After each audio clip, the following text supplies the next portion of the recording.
اور آخری میرے جملے پھر سن لیں، پاکستان اور مسلمان فوج کے مقابلے کی دنیا میں کوئی فوج نہیں ہے۔ کیوں؟ اس لیے کہ یہ جب لڑتے ہیں نا، یہ جب میدان جہاد میں اترتے ہیں، یہ سیاچین پہ ہوں، یہ کارگل پہ ہوں، یہ LOC پہ کسی جگہ بھی ہوں، جب یہ میدان میں اترتے ہیں تو ان کے سامنے نقشہ بدر و احد کا، ان کے سامنے نقشہ کربلا کا ہے۔ یہ دیکھتے ہیں کہ ہمارے پیش رو بدر والے جو تھے انہوں نے کس طرح قربانیاں دی ہیں۔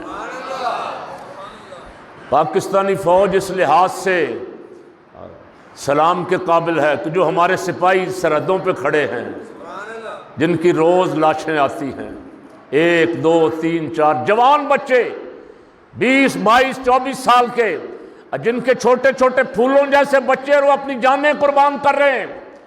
میں ان سیاستدانوں پہ لعنت بھیجتا ہوں جو سیاستدان اپنے اقتدار کے لیے دن رات ان جوان فوجیوں کو جو خون دے کے پاکستان کی حفاظت کر رہے ہیں، جو سیاستدان اپنے اقتدار کے لیے دن رات ان پہ حرف تنقید دراز کر رہے ہیں، حرف تنقید بلند کر رہے ہیں، دن رات ادھر سے کو ادھر سے۔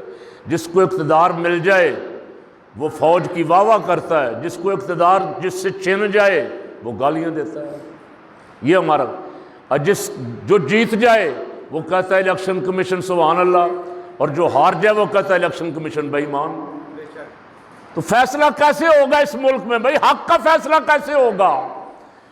اب افواج پاکستان کے وہ جوان جو قربانیاں دیتے ہیں، اللہ کی قسم جب ان کی قبروں پہ کبھی کبھی جانا ہوتا ہے، شہیدوں کی قبروں پہ، تو سارا عقیدت سے جھک جاتا ہے۔ انہوں نے اپنے خون سے گواہی دی ہے، انہوں نے اس ملک کی اپنے خون سے حفاظت کی ہے۔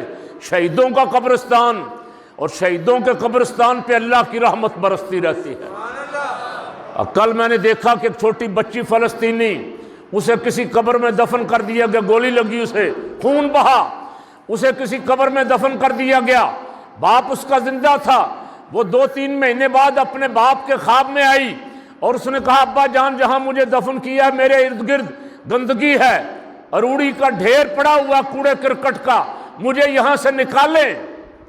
باپ پریشان ہوا، قبر کھولی اور قبر کھول کے حیران ہو گیا کہ بچی کو جیسے دفن کیا تھا ویسے ویسے، پھول کی طرح مسکراتا ہوا چہرہ، اور کفن بھی میلا نہیں ہوا۔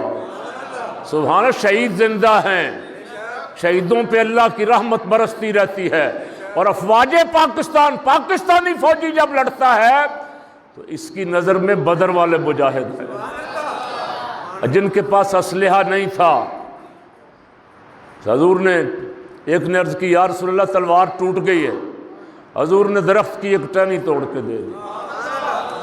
درخت بھی وہاں پہاڑیاں ہیں نا بدر میں، فقیر نے زیارت کی الحمدللہ 2 دفعہ، پہاڑیاں ہیں، کوئی بڑے بڑے درخت نہیں ہیں، سوکھے ہوئے درخت۔ حضور نے کسی سوکھے درخت کی ٹہنی توڑ کے دے دی۔ صحابی کہتے ہیں اللہ کی قسم اس ٹہنی نے تلوار سے بھی زیادہ کام کیا۔ بدر کے مجاہدوں کو، بدر کے شہیدوں کو، غازیوں کو ہمارا سلام، آپ کا، ہمارا، سب کا، ساری امت کا سلام۔ آج یہ اذانیں، یہ قرآن کی تلاوت، یہ مسجدوں کی رونق، یہ سب بدر کے غازیوں اور مجاہدوں کا صدقہ ہے۔ وہ اگر اس دن نہ نکلتے تو ابو جہل اور اس کی فوج تو اسلام کو مٹانے آئی تھی۔